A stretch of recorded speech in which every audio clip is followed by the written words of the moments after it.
ரெண்டு ராஜாக்கள் 1ஆம் அதிகாரத்தில் எலியாவை பற்றி சில కార్యங்களை பார்க்கிறோம். రెండు రాజ్యాల్లో 2వ అధికారంలో ఎలియాను గురించి కొన్ని కారణాలు మనం చూస్తున్నాం. ఇక్కడ ஆகாப் ராஜா மரணமடைந்த பின்பு రాజా ఆయన చనిపోయిన తర్వాత இந்த மோவாபியர் இஸ்ரவேலுக்கு விரோதமாக கலகம் பண்ணி பிரிந்து போனார்கள். ఈ మోవాబులందరూ కూడా ఇశ్రాయేలు జనులకు విరోధంగా వాళ్ళు క్రియ చేసి అక్కడ నుంచి వాళ్ళు వేరు పారిపోయి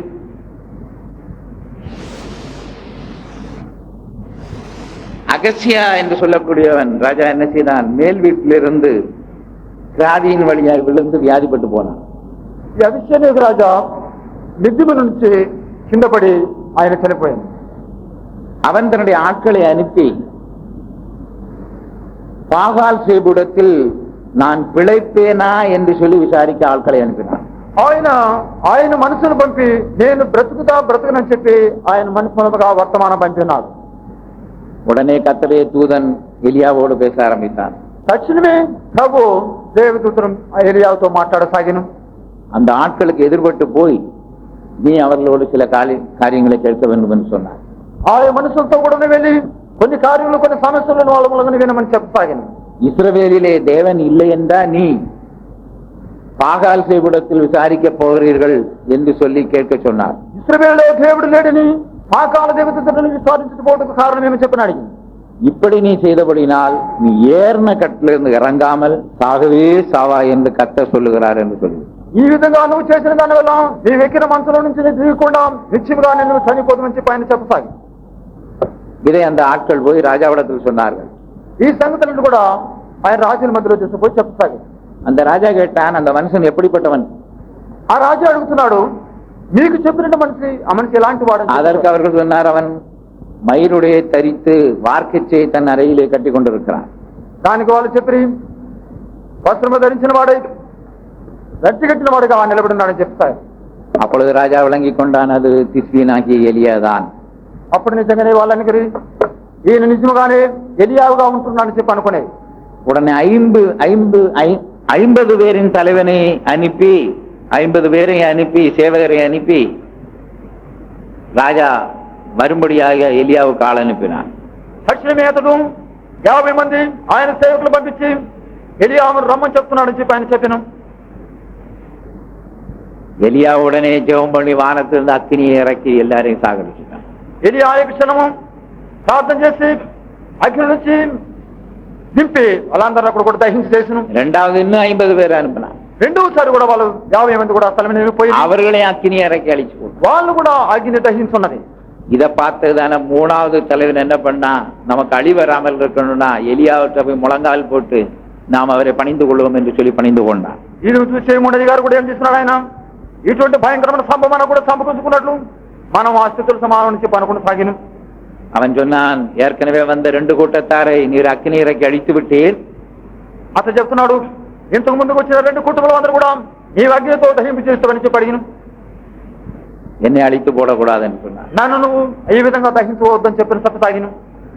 உடனே எலியா கர்த்தருடைய தூதனால் சொல்லப்பட்டு ஆண்டவர் சொன்னார், எலியாவை பார்த்து நீ தைரியமா இப்போ பயப்படாத என்று சொல்லி அனுப்பினார். తక్షణమే ప్రభుత్వ ఆయనకు ప్రవేశమై నువ్వు ధైర్యంగా ప్రవేశించి చెప్పమని చెప్పని చెప్పసాగిను.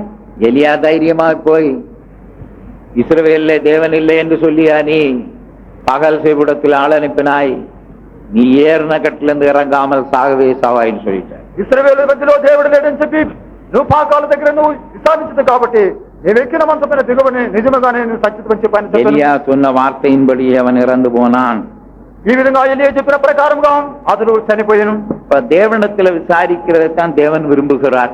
ఇవన్నీ కూడా చూసేటప్పుడు దేవుడి దగ్గర మనం విచారించడమే దేవుడు మనం కూడా ఇష్టపడుతున్నాం. நமக்கு என்ன பிரச்சனை வந்தாலும் கர்த்தரிடத்தில் விசாரிக்க வேண்டும். మనకు ఎలాంటి సమస్యలు వచ్చినా సరే మనం ప్రభు దగ్గరే మనం విచారించేవాళ్ళం. பழைய ஏற்பாட்டின் காலத்திலே పాత కాలంలో కూడా மனசாட்சியின் காலத்தில் இந்த ரெபேக்காள் கர்த்தரிடத்தில் விசாரித்து இருக்கிறாள். మనసాక్షి జీవితం కూడా దేవుడి సన్నిధిలో కూడా వాళ్ళు ఇచ్చిన వాళ్ళు విచారిస్తున్నారు. அவளுக்கு உண்டான பிரச்சனை என்ன? వాళ్ళకున్నట్టు సమస్యలు ఏంటి? 2 பிள்ளைகள் அவளுடைய வயிற்றிலே மோதிக்கொண்டிருந்தாள். 2 పిల్లలు ఆ కర్మలో ఒకరికొకరు ఎదుర్కొన్నారు. அவள் நேரே கர்த்தரிடத்தில் போய் விசாரித்தாள். ఆమె తక్షణమే ప్రభు దగ్గర పోయి ఆమెని విచారించను. அப்பொழுது கர்த்தர் தெளிவா அந்த பிள்ளைகளை பற்றி சொல்லிவிட்டார். అప్పుడు ఆ యొక్క పిల్లల గురించి దేవుడు బాగా తేటగా వివరించున్నాడు. மூத்தவன் இளையவனை சேவிப்பான். పెద్దవాడికి వచ్చి చిన్నవాడు సేవించుకుని చెప్పను. கர்த்தர் யாக்கோபை நேசிக்கிற விஷயத்தை அப்போதே வெளிப்படுத்தி விட்டார். దేవుడు యాకోబును ప్రేమించేది మొట్టమొదటిగానే ఆమెకు దేవుడు బయలుపరచును. அதனால் ரெபேக்காள் என்ன பண்ணினாள்? దానివల్ల ఆ యొక్క స్థలంలో రబీకాలు ఏం చేస్తున్నది? கர்த்தர் யாரை நேசிக்கிறாளோ அந்த பிள்ளையை இவளும் நேசிக்க ஆரம்பித்தாள். ఆ రోజుల నుంచి ప్రభువు ఎవరిని ప్రేమించ ఏ బిడ్డను ప్రేమించను ఆ బిడ్డను ఈమె కూడా ప్రేమించసాగింది. ஆனா ஈசாக்குக்கு அந்த மனப்பான்மை கிடையாது. ఆయన కూడా ఈసాకి ఇలాంటి స్వభావం లేకుండా వాడగా ఉండను. ஈசாக்குக்கு வாய் ருசியா நல்ல சாப்பாடு யாரு போட்டாங்களோ அவங்கள தான் அவன் நேசித்தான். అయితే ఈసాకు చూస్తే నోటికి రుచిగా ఎవరు ఆహారంలో చేస్తున్నారో అతను మాత్రమే చూస్తున్నాడు. ஏசா வனசஞ்சாரியும் வேட்டையில் வல்லவனுமாயிருந்தான். మన ఏసా చూసినప్పుడు ఆయన అడవి మార్గంలో ఆయన సంచారంగా చేయసాగిను. ஆனா யாக்கோபு குணசாலியும் கூடாரவாசியுமாயிருந்தார். అయితే మన యాకోబు చూసినప్పుడు చాలా గుణశీలుడుగాను ఆయన ఇంట్లో నివాసం చేసేవాడు కాబట్టి ரெபேக்காளுக்கு யாக்கோபை எப்படியாவது குணசாலியா மாத்தணும் என்று சொல்லித்தான் அவளுடைய நோக்கமாயிருந்தது. రెబెక్కాలంత ఆశంతా కూడా ఎలాగైనా సరే యాకోబుని మంచి గుణశాలుగా మార్చాలని చెప్పి ఆయన ఆశగా ఉన్నది. ஆனா ஈசாக்குக்கு வாய்க்கு ருசியா சாப்பாடு கிடைச்சா போதும், அவன் எங்க போனா என்ன அதை பத்தி கவலையே கிடையாது. అయితే ఈసాకులో ఉన్నప్పుడు స్వభావం చూడండి, ఎలాగైనా సరే మన మంచి రుచిగా ఆహారం మనకు దొరికితే మాత్రం చాలు కానీ మిగతా ఎట్లా పోయినా కూడా మనకు దిగులేదని చెప్పి అనుకుంటున్నారు. சில பெற்றோர்கள் இருக்கிறாங்க, பிள்ளை எங்க போனாலும் பரவாயில்லை, காசு மட்டும் கொடுத்தா போதும், என்ன பண்ணா என்ன.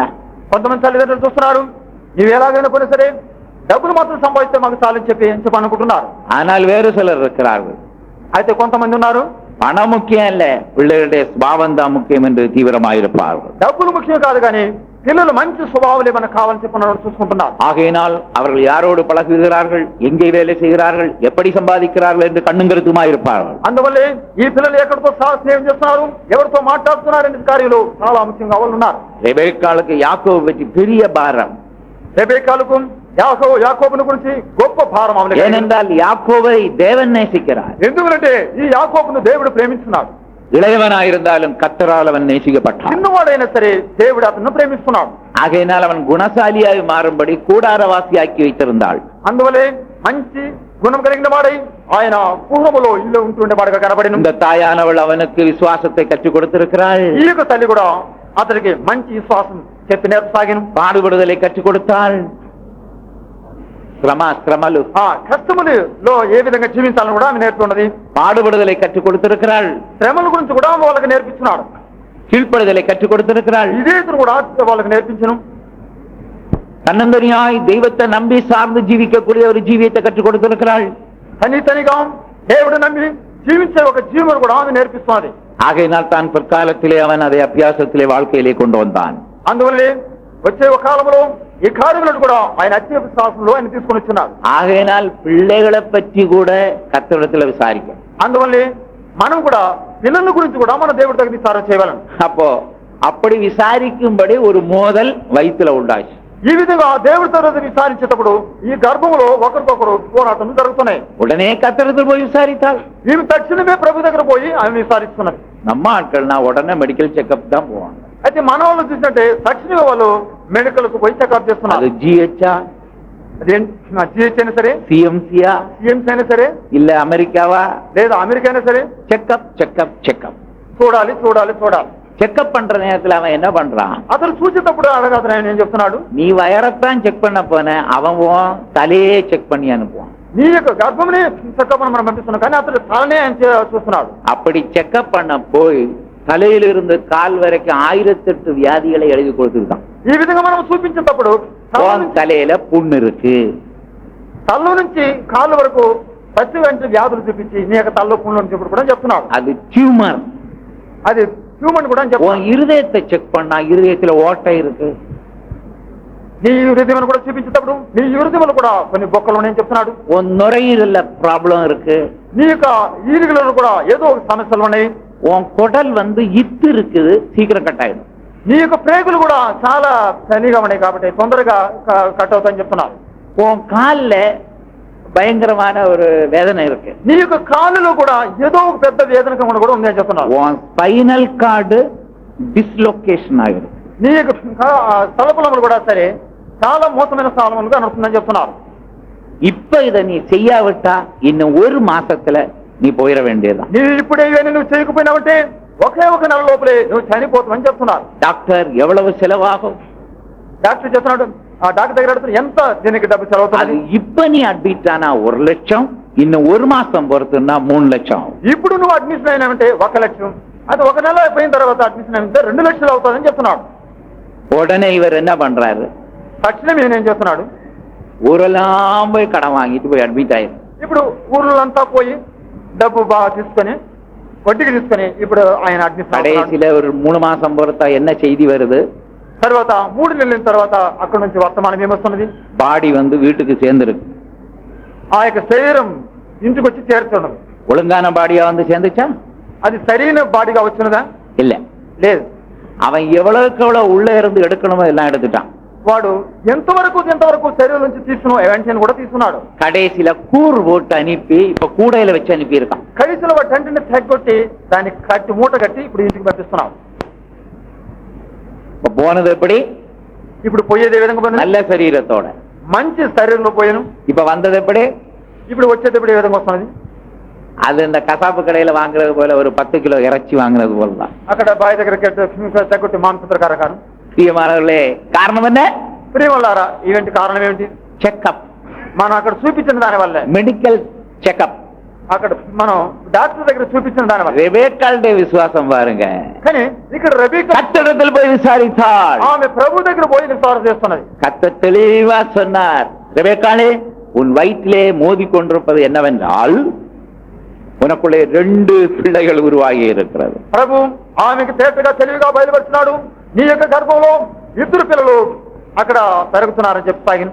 சில மோதல்களை கர்த்தர் அனுமதிக்கிறார். எதுக்கு? நீ ஆண்டவரிடத்தில் விசாரிக்கும்படி சில மோதல்களை அனுமதிக்கிறார். కొన్ని పోరాటములు దేవుడు కూడా మనకు అనుగ్రహిస్తున్నాడు. దేవుడి సన్నిధిలో మనం వచ్చేటందుకే. அது யார் மூலம் அந்த மோதல் வருதோ அது உனக்கு நல்லா தெரியும். అది ఎవరి మూలంగా అది ప్రవేశిస్తున్నదో అది మనకు బాగా తెలుసు. ஆனால் நீ கர்த்தரிடத்தில் விசாரித்தால் தெளிவாய் சொல்லு. అది ఈ సమస్యల గురించి నీ దేవుడి దగ్గర అడిగినామంటే దేవుడు నీకు చేతగాది బయలుపరుస్తున్నాడు.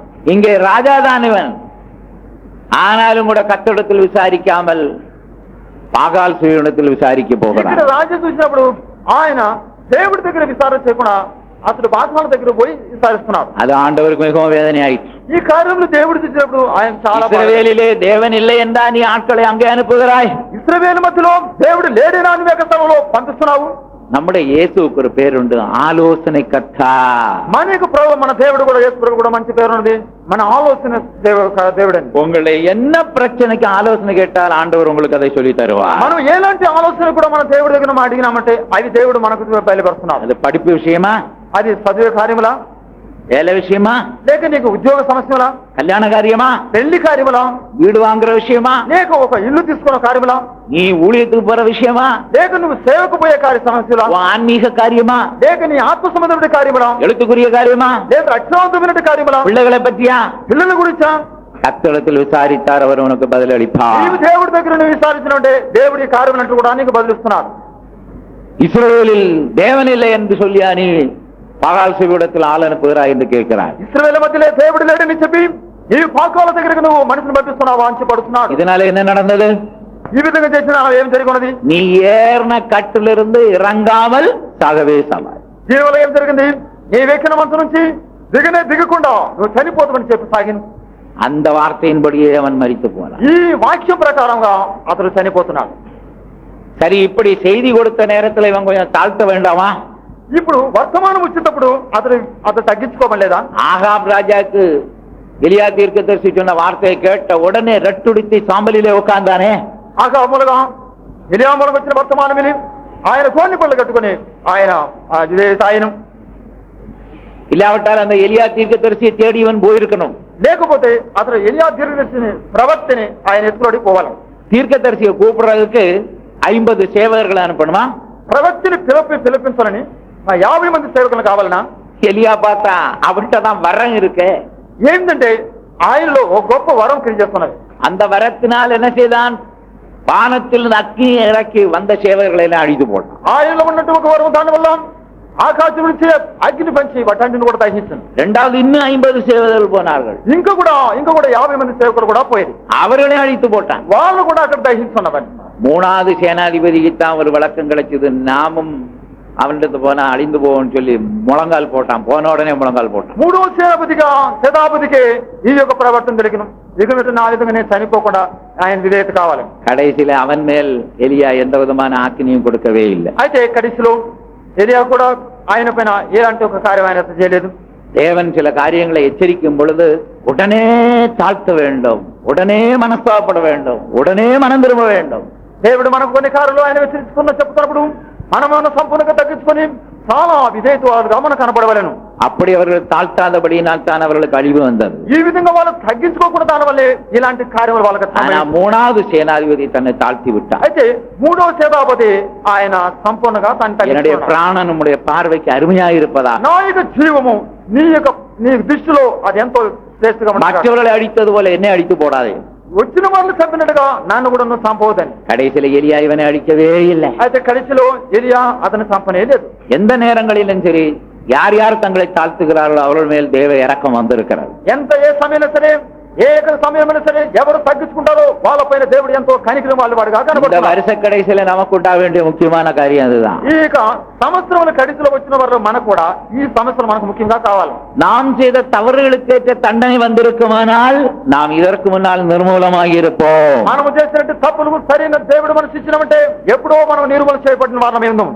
ஆனால் தேவ சமூகத்திலே ஆண்டவரே என்னை தாழ்த்துகிறேன் என்று நாம் பயப்படுவோமானால் கர்த்தர் மேல் இரக்கம் பாராட்டுவார். అయితే దేవుడి సన్నిధానంలో మనం తగ్గించుకొని ప్రభువును క్షమించి మనం తగ్గించుకుంటే దేవుడు మన పైన కనికరముగా మారుతున్నాడు. பழைய ஏற்பாட்டின் காலத்துல அவன் செய்த தப்புக்கேற்ற தண்டனை அவ்வப்போது கொடுத்தார். పాత నిబంధన కాలంలో కూడా ఒక్కొక్కరు వాళ్ళు చేసిన తప్పులు తగినట్టుగా అక్కడ శిక్షించారు. புதிய ஏற்பாட்டிலே అయితే నూతన కాలంలో கிருபை நம்மை பாதுகாத்துக் கொண்டிருக்கிறது. కృప అనేది అందరిని కాపాడుతున్నది. நாம் நிர்மூலமாகாது இருப்பது தேவ கிருபை. మనం నిర్మూలం కాకున్నట్లు దేవుడి కృప మనల్ని కాపాడుతున్నది. தேவனுடைய இரக்கம் நம்மை பாதுகாக்கிறது. దేవుడి కనికరమే మనల్ని కాపాడుతున్నది. ஆகையினால் எபேசியர் பவுல் சொல்கிறார், அவர் அன்பினாலே இருவினாலே இரக்கத்தினாலே என்னென்ன பண்ணினார் என்று எழுதியிருக்கிறது. ఆయన ప్రేమ మూలముగాను కనికరములుగాను ఈ విధంగా మనకు చేస్తున్నాడు అని చెప్పసాగిన. எபேசியர் 2ஆம் அதிகாரத்துல ஒவ்வொரு சம்பவத்தையும் அவர் சொல்லிக் கொண்டே வருகிறார். ఎబేసు 2వ అధికారంలో ఒక్కొక్క సమస్యను ఆయన చెప్తూనే వస్తున్నాడు. பாருங்க, 2ஆம் அதிகாரம் 4ஆம் வசனம், தேவனோ இரக்கத்தில் ஐஸ்வர்யம் உள்ளவராய் நம்மில் அன்பு கூர்ந்த தம்முடைய மிகுந்த அன்பினாலே அக்கிரமங்களில் மரித்தவர்களாய் இருந்த நம்மை கிறிஸ்துவுடனே கூட உயிர்ப்பித்தார். దేవుడు కూడా ఎంతో కనికరముల ఐశ్వర్యుడై మన అక్రమములు తగినట్టుగా దేవుడు మనకు ఇస్తున్నా దేవుడు మనల్ని కూడా తప్పిస్తున్నాడు. அன்பினால் என்ன பண்ணினார்? దేవుడు ప్రేమ మూలముగా ఆయన ఏం చేస్తున్నాడు? நம்மை உயிர்ப்பித்தார். మనల్ని ఉద్దేశిస్తున్నాడు. அடுத்தது கிருபையினால் என்ன செய்கிறார்? తరువాత కృపతో మనల్ని ఏం చేస్తున్నాడు? 5ஆம் வசனம், கிருபையினாலே ரட்சிக்கப்பட்டீர்கள். కృప మూలముగా మీరు రక్షింపబడి ఉన్నారని చెప్పి. 6வது வசனம், தயவினாலே என்ன பண்ணினார்? 6వ వాక్యం మనం చెప్పుడు ఆయన దయా కనికరముగా మనం చూపిస్తున్నాడు. அவரோட உட்கார செய்தார். ఆయనతో కూడా మనం కూర్చున్నట్టు కూడా దేవుడు మనకు సహాయం చేస్తున్నాడు. எவ்வளவு அருமையான வார்த்தைகள்! ఎంత శ్రేష్టమైన వాక్యం చూడండి. அன்பின் அப்ப கிருபையினாலே ரட்சித்தார், కృపతో ఆయన మనం రక్షిస్తున్నాడు. அன்பினாலே உயிர்ப்பித்தார், ప్రేమతో మనం ఉద్యోగిస్తున్నాడు. தயவினால் உட்கார செய்தார். ఆయన దయా కనికరముగా మనల్ని ఆయనతో కూడా కూర్చుని పెట్టుకుని ఉన్నాడు. இல்லையா, சில வயசான ஆட்கள் வந்து நின்றுட்டு இருக்கும் பொழுது நம்மளுக்கு ஒரு தயவு உண்டாது, ஐயா உடனே உட்காருங்கன்னு சொல்லி. కొంతమంది వయసు అయిన వాళ్ళు ఒకరు వచ్చిందంటే వాళ్ళు చూస్తానే మనలోనే ఒక కనికర కడుతున్నది, అయ్యా మీరు తక్షణమే కూర్చోమని ஒரு தயவு உண்டாயிடும். మనలో ఒక దయ కనికరం కనపడుతుంది. இது போல இயேசுக்கு நம்ம மேல இருக்கிற தயவுனால உன்னதத்துல நம்மள என்ன செய்யறா, உயிர்ப்பித்து கொண்டு போனது மட்டுமல்ல, தம்மோடு கூட உட்காரும்படி வைத்திருக்கிறார். ప్రభుని యేసు మన పైన ఆయన ఎంతో కనికరం వాడి ఉన్నదాని వల్ల ఆయన మనలో పనిలో ఆయన తీసుకొచ్చిన దాన్ని కాకుండా ఆయనతో కూడా కూర్చున్నట్టు కూడా దేవుడు మనకు సహాయం చేస్తున్నాడు. கிருபையினால் ரட்சித்தார், ఆయన కృప మూలంగా మనం రక్షించున్నాడు. அன்பினால் உயிர்ப்பித்தார், ప్రేమ మూలముగాను మానవులు ఆయన ఉపయోగిస్తున్నాడు. தயவினால் உட்கார செய்தார். ఆయన దయ మూలము కూడా ఆయనతో కూడా మనం కూర్చున్నాం. மறந்து போவாங்க, 3 வார்த்தையும் மறக்காதீங்க. ఈ 3 కార్యాలు మీరు ఎప్పుడు మర్చిపోవద్దు. பரலோகத்துல போனவன கேட்பாங்க, எப்படி ரட்சிக்கப்பட்டாய்? தூதன் கேட்கிறான், ஒரு தூதன் பார்த்து கேட்கிறான், எப்படி ரட்சிக்கப்பட்டாய்? ఒక దేవదూత మనతో చెప్తున్నాడు, నీవే విధంగా రక్షించబడి ఉన్నావని. நான் கிருபையினால் ரட்சிக்கப்பட்டேன். నేను కృప మూలముగా రక్షించబడి ఉన్నాను. இன்னொருவர் கேட்கிறார், எப்படி உயிர்ப்பிக்கப்பட்டாய்? ఇంకోటి చెప్తున్నాడు, ఎలాగూ ఉద్యోగపడించున్నావు? நீ అక్రమంகளிலும் பாவங்களிலும் மரித்தவனாயிற்றே, எப்படி உயிர்ப்பிக்கப்பட்டாய்? ఈ వర్తములతో ఎన్నో పాపములు కూడా చనిపోయిన వాడైతే ఈరోజు ఏ విధంగా నువ్వు ప్రాణం తెలిస్తున్నావు అని. கிறிஸ்துவின் அன்பினால், தேவனுடைய அன்பினால் நான் உயிர்ப்பிக்கப்பட்டேன். దేవుడి ప్రేమతో నేను ఇప్పుడు ప్రాణం తెలిస్తున్నాను. எப்படி நீ கிறிஸ்துவோடு உட்கார்ந்து கொண்டிருக்கிறாய்? ఏ విధంగా నువ్వు క్రీస్తుతో కూడా కూర్చున్నావు? தேவனுடைய தயவினாலே. ఆయన దయ మూలముగా నేను కూర్చున్నాను. கிருபை, அன்பு, தயவு. కృప, ప్రేమ, దయవు. எல்லாரும் சொல்லுங்க, கிருபை, அன்பு, தயவு. கிருபையினால் என்ன செய்யப்பட்டீர்கள்? ரட்சிக்கப்பட்டீர்கள். அல்லேலூயா. அவருடைய அன்பினால் உயிர்ப்பிக்கப்பட்டீர்கள். அல்லேலூயா. அவருடைய தயவினால் அவரோடு உட்கார செய்யப்பட்டிருக்கிறீர்கள். அல்லேலூயா. நாம் கர்த்தருக்கு மிகவும் நன்றியா இருக்கிறோம். ప్రేమలారా, మన దేవుడు కూడా మన మంచి కృతజ్ఞతాస్తులుగా ఉండవలం. அந்த முதல் வந்த 2 சேனாதிபதியும் அந்த போர் சேவர்களும் தாழ்த்தவே இல்லை. எலியாச்சே, அவன் ஒரு தீர்க்கதரிசி. ராஜா கூப்பிட சொன்னாலும் உனக்கு ஒரு மரியாதை வேண்டாமா? మొట్టమొదటిగా వచ్చిన 2 శతాధిపతులు కూడా ఎలియా సన్నాతులు వాళ్ళు తగ్గించుకోవడం. ஆனா 3வது சேனாதி அப்படி இல்ல, தேவனுடைய மனுஷனுக்கு கொடுக்க வேண்டிய மரியாதையை கொடுத்தான். అయితే 3వ మందికి వచ్చినట్టు శతాధిపతి ఆయన దేవుడు మనిషికి ఇచ్చే ఒక మర్యాద. வந்த உடனே முழங்கால் போட்டான். అతను వస్తేనే ఆయన ముఖాలపై కూర్చొని నిలబడిను.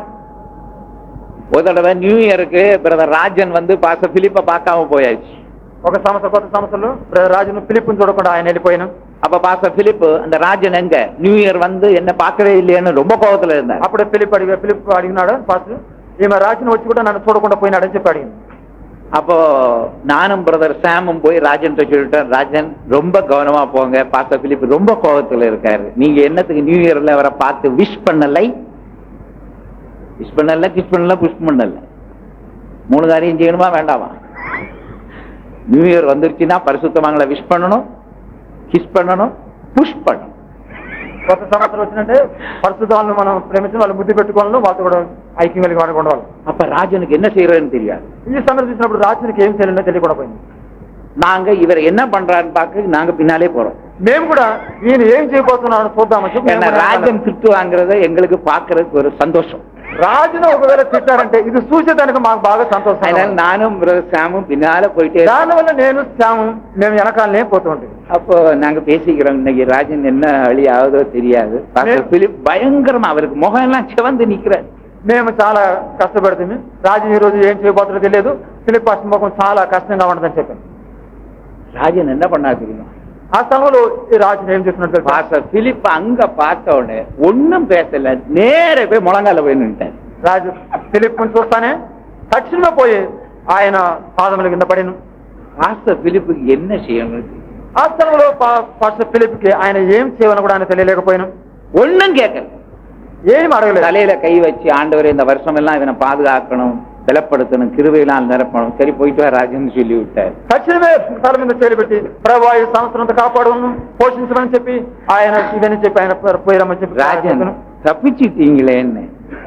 ఆ స్థలంలో నేను చెప్పి రాజుని అడిగితే, రాజు నువ్వు నిజంగానే చాలా తప్పించుకున్న వాడైతే ఏం చెప్పాను. நான் போற வேளை கடவுளே நான் என்ன பண்ணணும்னு யோசித்து, ஆண்டவர் தான் சொன்னார், ஒன்னும் பண்ணாத போய் முழங்கால் போட்டு சரணாகதி ஆயிடுனாரு. నేను స్థలంలో కూడా నేను పోయేటప్పుడు కూడా ప్రభు నేను ఏం చేయను నాకు తెలియ చెప్పిన అడిగి అప్పుడు దేవుడు నాకు బయలుపడుతుంది, నువ్వేం చేయకుండా నువ్వు పోయి ఉடனே ఆయనతో పాదం పడేమని చెప్పి. பாத்தீங்களா, அவருக்கு இருந்த கோபம் எல்லாம் முழங்கால் போட்டோன்னு போயிடுச்சு. ఆయనకున్న కోపం చూడండి, మన మోకంతో తక్షణమే ఆయనకున్న కోపం. இங்க எலியாவுக்கு இருக்கிற வரத்துல அவனை அக்னிய வர வச்சு அப்பப்பே சாவு. ఎలియావుకున్నట్టు కోపం అప్పుడప్పుడు అగ్ని పంపించి వాళ్ళందరూ క్షణమే వాళ్ళ దయచేసి తాగిన. ஆனா 3வது சேனாதிபதி பார்த்தான், நமக்கு தப்புறதுக்கு ஒரே ஒரு வழி, எலியா பாதத்துல போய் என்ன போடலாம், முழங்கால் போட்டுருவான், என்ன பண்ணாலும் சரி. అయితే 3వ శతాబ్దం తీసినప్పుడు మనం స్థానం పోకుండా సరే ఆయన పాదములకు அவன் முழங்கால் போட்ட பிறகு எலியா கோபத்துல அக்னியை வர வச்சாலும் அது வரவே வராது. ఆయన స్థలంలో అతను ஏன் அந்த எலியாவை பார்க்கணும், இவன் சரண்டர் ஆயிட்டான். ఎందుకంటే ఆ ఎలియావు దగ్గర ఈయన పాదముల కింద పడి. அதனால சில வரமுள்ள ஆட்கள் உங்களுக்கு ஏதாவது தீங்கு செய்யணும்னு நினைச்சாலும் நீங்க சரணாகதி ஆயிட்டீங்கன்னா உங்க மேல ஒரு தீங்கும் வராது. అందువల్లే వరవలటి సేవకులు ఈ కొరకు చేసినప్పుడు அது சூனியமா இருந்தா என்ன, மந்திரவாதமா இருந்தா என்ன, என்னவா இருந்தா என்ன, అది ఎలాంటిది అయినా సరే. பிரியமானவர்களே, எலியா என்ன பண்ணினான்? ప్రియమల్లారా ఎలియా ఏం చేస్తున్నాడు? அவனுடைய கோபம் தணிஞ்சு போச்சு. ఆయన కోపంతో కూడా ఆయన తగ్గించాడు. அப்பதான் கர்த்தர் பேசுற, எலியாவே நீ தைரியமா ராஜா விட்ட போ. ఆయన స్థలంలో ప్రభు చెప్తున్నాడు, ఎలియా నువ్వు ధైర్యంగా పోమని చెప్తున్నాడు. தேவனிடத்தில் விசாரிக்காம அந்த நாட்களிலே அந்நிய தெய்வங்களிடத்தில் விசாரிக்க போனால் ஆண்டவருக்கு மிகவும் அது கோபத்தை உண்டாக்கக்கூடியதாக இருந்தது. దేవుడి దగ్గర విచారించుకున్నట్టు అన్ని జనుల దగ్గర పోయి సాధించిన దాని వల్ల దేవుడికి గొప్ప కోపం కలిగి సాగిన. அதனால தேவனுடைய ஜனங்களாகிய நீங்க கைரேகை காரணத்தை போய் கையை நீட்டாங்க. అందువల్ల இந்த லைன் என்னது, அது உனக்கு 7 கொண்டாட்டி 36 பிள்ளை. அவன் என்னென்னமோ லைனை வச்சு பார்த்து சொல்றான், அதையும் நம்பிட்டு வந்துடுறாங்க பாருங்க. దాంట్లో కూడా చాలా మంది నమ్మకపడుతున్నారు చూడండి. ஏன் இதெல்லாம்? అది ఏందనే తెలియట్లేదు. நாள் பார்ப்பாங்க, రోజులు కూడా చూస్తున్నారు. சாவெடுக்கிறது கூட நேரம் பார்க்கறாங்களே. చనిపోయే కార్యాలు కూడా వాళ్ళు సమయం చూస్తున్నారు. ஒரு ஆள் சொன்னார், ஐயா இப்ப ராகு காலம், டெட் பாடி எடுக்கக்கூடாது. நான் சொன்ன இந்த ராகு காலத்துல தான் எடுக்கணும்னு எடுத்துட்டு போயிட்டேன். ఒక ఆయన చెప్పిన రాజకాలంగా ఉండదు కాబట్టి ఈ బాడీ ఎత్తవద్దని చెప్పను. నేను చెప్తాను ఆ సమయంలో మన బాడీ ఎత్తని చెప్తారు. நேரங்காலம் பார்த்துக்கிட்டு సమయంలో వాళ్ళు చూస్తున్నారు. கணேசையா ப்ரமோஷன் கிடைச்ச விஷயம் சொல்லுவாரு. గణేష్ కూడా ఆయనకు దొరికినట్టు ప్రమోషన్ కూడా ఆయన చూసి ఆయన చెప్తున్నారు. இவரும் இன்னொரு ஆளும் ஒரே தேதியில அப்பாயின்மெண்ட் ஆயிருக்காங்க. ఈయన ఇంకొకరు కూడా ప్రైవేట్, ఇద్దరు ఒకే సమయంలో వాళ్ళు ప్రైవేట్ అయ్యారు.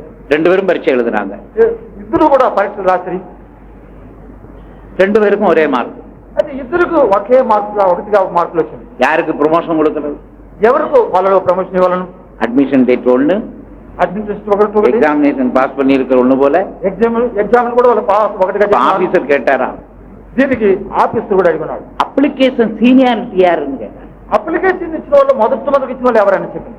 அப்போ சொன்னாங்களாம், கணேசன் சொல்றவர் 1 மணி நேரத்துக்கு முன்னாலே கொடுத்திருக்கிறார். అప్పుడు వాళ్ళు చెప్పి గణేష్ అని చెప్పిన ఆయన 1 అవర్ 1 గంట ముందుగానే ఆయన ఇచ్చినాడని చెప్పి, அவர் ఆయన 1 மணி நேரம் லேட்டா கொடுத்தார். 1 గంట లేటుగా ఆయన ఇచ్చినాడని చెప్పి, அப்ப கணேசனுக்கு ப்ரமோஷன் கொடுக்கணும் ஆபீசர் சொல்லியாச்சு. అప్పుడు గణేష్ ప్రమోషన్ చెప్పి ఆ స్థలంలో ఆఫీస్ చెప్పి, பிறகு அந்த ஆள்கிட்ட போய் கேட்டாங்க, நீ ஏன் 1 hour லேட்டா கொடுத்த?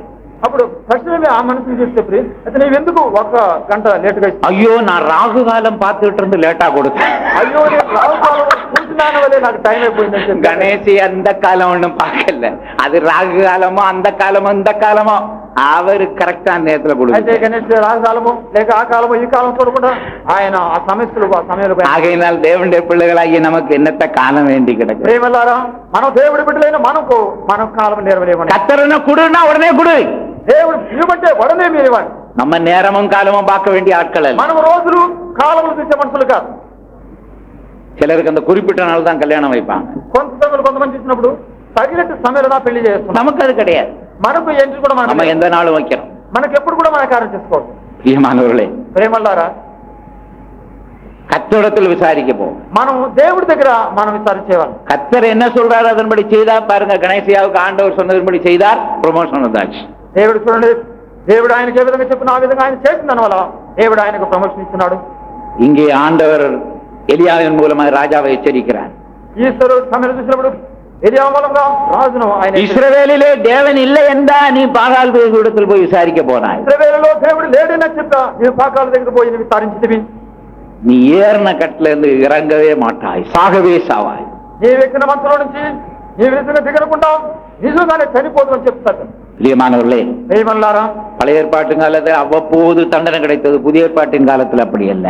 పాత నిబంధన కాలంలో అప్పుడప్పుడు కార్యం జరుగుతున్నది, కానీ ఈ కాలంలో అలా కాదు.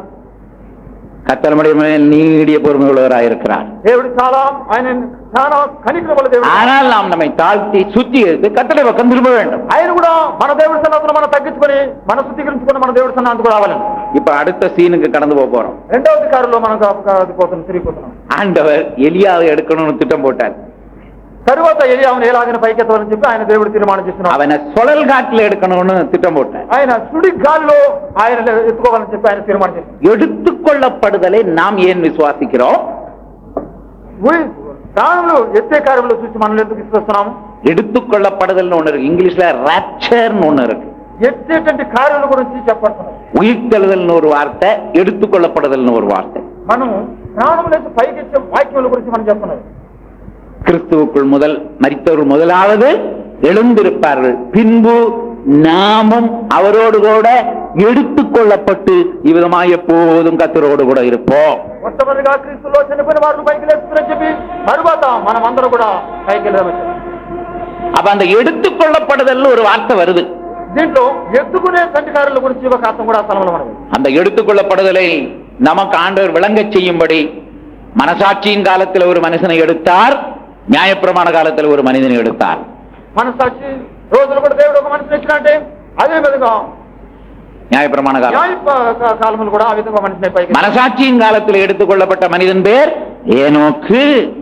మనసాక్షి రోజుల్లో ఎత్తినబడిన వాడు హేనోకుగా ఉన్నాడు. அவன் எப்படி எடுத்துக்கொள்ளப்பட்டான்? ఆయనకి చూడండి எப்படி எடுத்துக்கொள்ளப்பட்டான்? ఆయన ఏ విధంగా పైకి ఎత్తసాగిన దేవుడు. அவன் தேவனோடு சஞ்சரித்தான். దేవుడికి కూడా ఆయన తిరగసాగిన. அதான் குய் குயின்னு ஏத்திட்டு ஏனோக்கின் காலம் அவன் மனசாட்சியின் காலத்தில் ஏனோக்கு எடுத்துக்கொள்ளப்பட காரணம் அவன் தேவனோடு சஞ்சரித்தான். ఏనొక రోజుల్లో అతను పైకెత్తిన కారణం అంటే ఆయన దేవుడు మనసాక్షి కాలంలో ఆయన జీవించసాగిన. ஏறக்குறைய 300 வருஷம் தேவனோடு நடந்தான். తథాగత కాలంలో 3 సంవత్సరాలు అతను దేవుడితో నివాసం చేసిన. 300 வருஷம் சோர்ந்து போகாமல் பின்மாறாமல் அதைரியப்படாமல் அவன் ஒரு விசுவாசியா இருந்திருக்கிறானே. 300 సంవత్సరాలు అతను ఏమైనా కార్యం చేయకుండా అవిశ్వాసపడకుండా బలవంతుగా దేవుడు తన జీవించసాగిన. இப்ப கிரகடையா போல 3 மடங்கு ஜாஸ்தி. గ్రహ మూలముగా 3 అంతలు జాస్తి. இவருக்கு இப்ப 86 தான் ஆகும். ఇప్పుడు 86 సంవత్సరాలు భావిస్తున్నారు. ஆனா ஏனோக்கு 300 வருஷ விசுவாசி. అయితే ఏనకు చూసేటప్పుడు 3 సంవత్సరాల విశ్వాసం ఆయన ఉండింది. அந்த 300 வருஷமும் யாரோடு சஞ்சரித்துக் கொண்டிருந்தான்? தேவனோடு. అయితే ఆ 300 సంవత్సరాలు అతను ఎవరితో సంచరించను? దేవుడితో కూడా ఆయన సంచరిస్తాయి. ஐயாவுக்கு நான் 86 வருஷம், அதுல 46 தான் கர்த்தரோட சஞ்சரித்த நாட்கள். 40 வருஷம் பாலா செலவழிச்சிட்டார். ఆయనకి 46 సంవత్సరాలు, அதுலயும் 40 போச்சா? 86ல 40 போச்சு. ఇది 86లో 40 కూడా పోయాయి.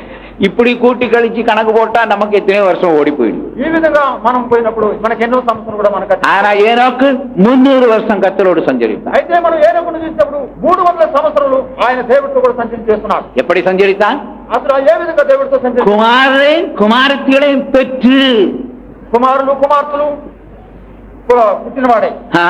குமாரரையும் குமாரத்திகளையும் பெற்று அவன் தேவனோடு சஞ்சரித்தான். ఆయన కుమారు కుమార్తెలు పుట్టినవాడే ఆయన దేవుడితో కూడా సంచరిస్తాడు. இல்லாவிட்டால் தேவனோடு சஞ்சரித்து குமாரரையும் குமாரத்தையும் பெற்றார். లేకపోతే దేవుడితో కూడా అతను సంచరిస్తూ పిల్లలు కలిగి. ஆகையினால் நீங்கள் குமாரரையும் குமாரத்தையும் பெறுவதில் எங்களுக்கு ஆட்சேபனை கிடையாது. ஒண்ணு, நீங்க தெய்வத்தோடு சஞ்சரித்து குமாரரையும் குமாரத்தைகளையும் பெறணும். అందువల్లే మీరు కుమార్తె పిల్లలతో కూడా సంచరించమాకింది కానీ మీరు దేవుడితో ఎల్లప్పుడూ సంచరించే వారుగా ఉండవాలి. அப்படியானால் தான் நாம் பாதுகாக்கப்படுவோம். ఇలాగ మనం ఉంటే కానీ మన దేవుడితో మనం కాపాడదు. அப்ப கல்யாணமான ஏனோக்கும் எடுத்துக்கொள்ளப்பட்டான், கல்யாணம் ஆகாத எலியாவும் எடுத்துக்கொள்ளப்பட்டான். పెళ్ళైన కూడా ఆయనకు కూడా పైకెత్తబడినాడు. అయితే పెళ్లి కాని ఎలియా కూడా దేవుడు వేస్తున్నాడు. அதனால கல்யாணம் பண்ணியும் பிரதிஷ்டையோட இருக்கிறவங்க கர்த்தர்கள் கட்டாயம் எடுத்துக்கொள்ளப்படுவாங்க. అయితే పెళ్లి చేసుకున్న కూడా ప్రతిష్ఠించండి వాళ్ళను కూడా దేవుడు పైకెత్తాడు. அவன் குமாரரையும் குமாரத்திகளையும் பெற்றெடுத்தும் கூட தேவனோடு சஞ்சரித்துக் கொண்டே இருந்தான். அது மறந்து போகக்கூடாது. ఆయన కుమారులు కుమార్తెలు కూడా పుట్టిన తర్వాత కూడా ఆయన దేవుడితో కూడా సంచరించడం, దేవుడు తన పైకెత్తడం. மற்றவங்க எல்லாம் ஏன் எடுத்துக்கொள்ளப்படல? కానీ ఇతరులు కూడా ఎందుకు ఎత్తుకుని లేపడలేదు? அதுக்கு முன்னால ஒரு பெரிய லிஸ்ட் இருக்கு. அவன் இவனை பெற்றான், இவன் அவனை பெற்றான், ஒரே பெற்றான் தான் லிஸ்ட்.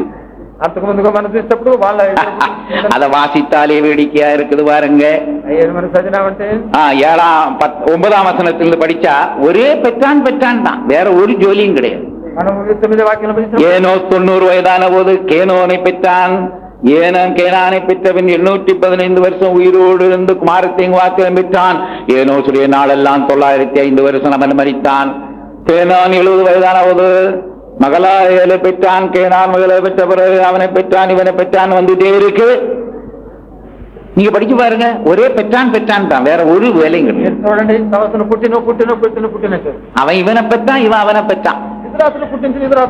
ஆனா ஏனோக்குடைய விஷயம் வரும் பொழுதுதான் ஏனோக்கு 300 வருஷம் தேவனோடு சஞ்சரித்துக் கொண்டிருந்து குமாரரையும் குமாரத்திகளையும் பெற்றான். அப்ப அவன் தான் உருப்படியான ஆள். ఆయనే శ్రేష్టమైన వాడుగా ఉన్నాడు. அதனாலதான் நீங்க குமாரரையும் குமாரத்திகளையும் பெறதில்லை எங்களுக்கு ஆட்சேபனே கிடையாது. ஆனா தேவனோடு சஞ்சரித்துக் கொண்டிருந்து பெற்றெடுக்கணும். మీ అందువల్లనే మీరు కుమారులు పుట్టేది పెద్ద ఇది కాదు, కానీ మీరు దేవుడితో సంచరిస్తూ మీరు జీవించాలి. அப்படி இருந்த பொழுது கர்த்தர் என்ன செய்தார்? అలాగుండే వారిని దేవుడు ఏం చేస్తున్నాడు? ஏனோக்கை எடுத்துக்கொண்டார். ఏనోకును కూడా దేవుడు పైకెత్తను. ஏனோக்கு காணப்படாமல் போனான். ஏனோக்கு துடினோக்கு தமல తెలియకున్న వాడు. அப்ப குடும்பத்துல எல்லாம் பேச்சு, ஊரெல்லாம் பேச்சு, ஏனோக்க காணோம், ஏனோக்க காணோம், ஏனோக்க காணோம். వాళ్ళందరూ కూడా వాళ్ళ కుటుంబాలందరూ కూడా ఏనోకు కనపడలేదు చెప్పి సాగరి. கடைசியில என்ன முடிவுக்கு வந்தாங்க?